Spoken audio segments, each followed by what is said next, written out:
In the relationship circle, people talk about love languages. I think it's one of the books that was written some times back, and it's one of the books that I would recommend to anyone who is in a relationship or thinking about relationships or already is in a marriage setup.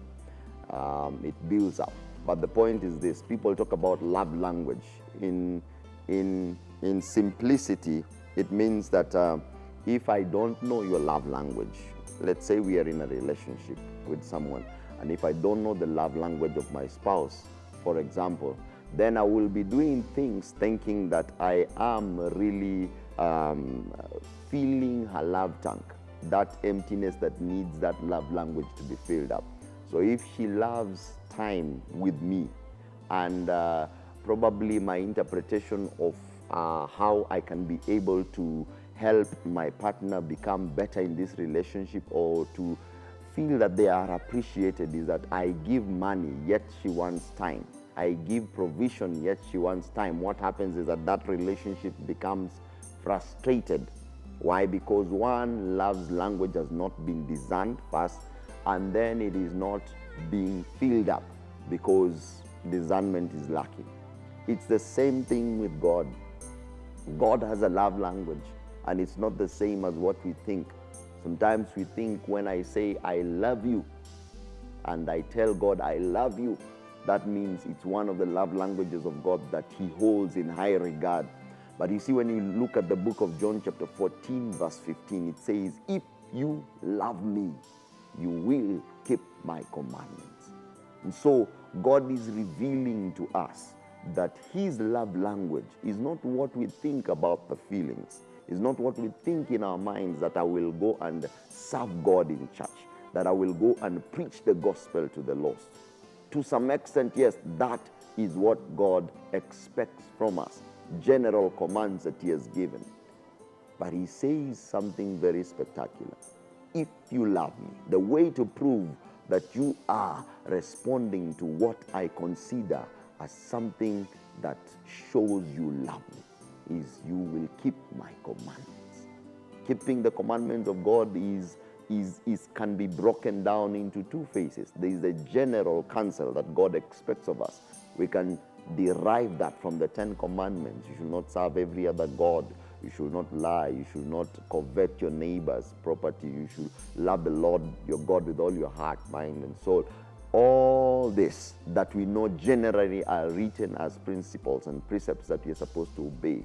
When you put your mind and your heart to obedience, to looking at these things that God has given, and you put your lifestyle to obey, that's one of the ways in which you show God that you love him. The second way is now growing intimate with God to the level now you can discern his intentions, you can discern his instructions that are kind of specific, not necessarily that you can get them in the Bible. Let's say, for example, a career that you're supposed to choose, a job that you're supposed to choose and reject another offer, a spouse that you're supposed to flow with, a potential spouse, for example, someone whom you're supposed to help in the streets. You feel a prompting that God is saying, I should give so and so probably a 10 shilling, or I should buy for so and so lunch. Now that is even in a deeper level, obeying the prompts of the Spirit of the living God within you. That is also another level of responding to the love language of God. God says, if you want to show me that you love me, then keep my commandments. Can be general and can be specific. When you do that, then you're responding to the love language of God. Obedience is key when we walk with God. Obedience is a system through which we get to discover more of God.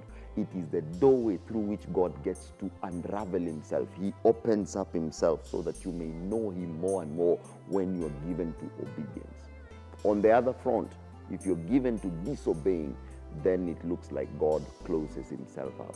Then you're not able to know more about God. Know more of God. Grow deeper in intimacy with him. Love language for God is obedience.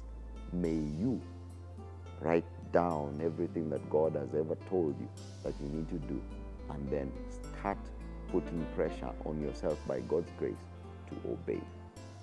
And when you do that, then you will be responding to the love language of the living God. Hallelujah, hallelujah, amen. Hallelujah, hallelujah, amen. Have a wonderful, wonderful evening.